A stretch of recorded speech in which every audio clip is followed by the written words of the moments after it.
നേരെ ചൊവ്വേ role play ചെയ്ത് കളിക്കേണ്ട ഒരു ടാസ്കും കണ്ടസ്റ്റൻസ് നന്നായിട്ട് ഫിനിഷ് ചെയ്യുന്നില്ല. എല്ലാ ടാസ്കും റദ്ദാക്കേണ്ട ഒരു ഗതികേടാണ് ഈ ബിഗ് ബോസിന്.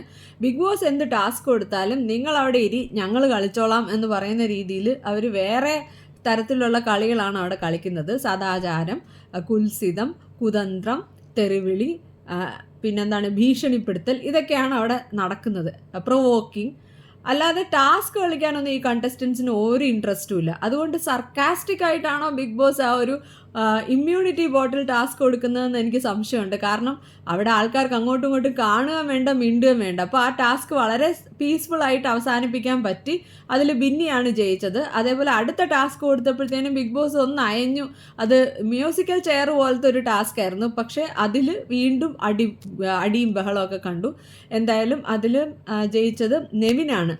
വിരോധാഭാസം എന്താണെന്ന് വെച്ചാൽ നെവിനെയാണ് ഇതിന് മുന്നിലത്തെ ടാസ്കിൽ വളരെ പുവർ പെർഫോമൻസ് ആയതുകൊണ്ട് ബിഗ് ബോസ് ജയിലിലോട്ട് അയച്ചത്. പക്ഷേ ആ നെവിനാണ് അടുത്ത ടാസ്കിൽ വെറും ലക്ക് കൊണ്ട് ജയിച്ചത്. എന്തായാലും നെവിന് കൺഗ്രാറ്റുലേഷൻസ്. എന്തായാലും ചുളുവിലൊരു ടൈറ്റിലെന്നല്ല, ഒരു പ്രിവിലേജ് അടിച്ചു മാറ്റാൻ നെവിന് പറ്റി. പിന്നെ ഈ ഷാനവാസ് എന്ന് പറയുന്ന ആൾ അനീഷിൻ്റെ അടുത്തുള്ള ഫ്രണ്ട്ഷിപ്പ് കാണിക്കുന്നത് എനിക്ക് ശരിക്കും പറഞ്ഞാൽ ഷാനവാസ് ഒരു ടോയ് ആയിട്ട് അനീഷിനെ ഉപയോഗിക്കുന്ന പോലെയാണ് തോന്നിയത്. അനീഷിനും ഷാനവാസിനും ഉള്ള ഒരു കോംബോ ആൾക്കാർക്ക് ഇഷ്ടമാണെന്ന് പുള്ളിക്ക് എങ്ങനെയോ മനസ്സിലായിട്ട് അത് വെച്ചിട്ട് കണ്ടന്റ് ഉണ്ടാക്കുന്ന പോലെ തോന്നി. അനീഷിനെ നിർബന്ധിച്ച് ഫ്രണ്ട്ഷിപ്പ് അടിച്ചേൽപ്പിക്കുന്നു. അതിനുശേഷം അനീഷിൻ്റെ കൂടെ നിൽക്കാതെ ഈ ആദില, നൂറ, പിന്നെ ഈ അനുമോളുടെ കൂടെയൊക്കെ നിന്ന് കോയിൻ അടിച്ചു മാറ്റുന്നു. അനീഷിന് വിഷമം ഉണ്ടായാലും അത് ഷാനവാസ് കെയർ ചെയ്യുന്നില്ല.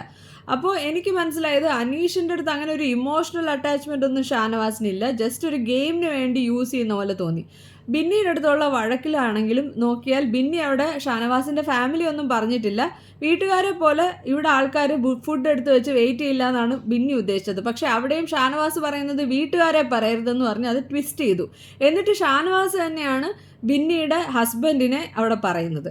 അത് മാത്രമല്ല, ഇതിന് മുന്നേയും പലരുടെയും പിതാക്കന്മാരെ സ്മരിക്കുന്നതിൽ ഷാനവാസാണ് അവിടെ മുൻകൈ എടുത്തിട്ടുള്ളത്. മറ്റുള്ളവരെക്കാട്ടിലും കൂടുതൽ ഷാനവാസാണ് അവിടെ അങ്ങനത്തെ ഒരു ഗെയിം കളിച്ചിട്ടുള്ളത്. അപ്പം ഷാനവാസിന് ഇത് പറയാനുള്ള ഒരു അധികാരമില്ല. പിന്നെ ഈ ആദില ഭയങ്കര റൂഡായിട്ടാണ് അനീഷിൻ്റെ അടുത്ത് പെരുമാറുന്നത്. അനീഷ് ഇറിറ്റേറ്റ് ചെയ്തിട്ടാണെന്ന് പറയുന്നുണ്ടെങ്കിൽ പോലും ആദിലയുടെ സംസാര രീതിയും ലാംഗ്വേജും വളരെ ചീപ്പാണ്. അനീഷും ഇടയ്ക്കിടയ്ക്ക് വെറുപ്പിക്കുന്നുണ്ട്. ഇങ്ങനെ റിപ്പീറ്റഡ് ആയിട്ട് എന്തെങ്കിലും കാര്യം പറഞ്ഞ് ആർക്കായാലും ഇറിറ്റേഷൻ തോന്നും എന്ന് വെച്ചിട്ട് അനീഷിനോട് അങ്ങനെ സംസാരിക്കുന്നത് ശരിയല്ല. ഇഗ്നോർ ചെയ്ത് വിട്ടാലും മതിയായിരുന്നു.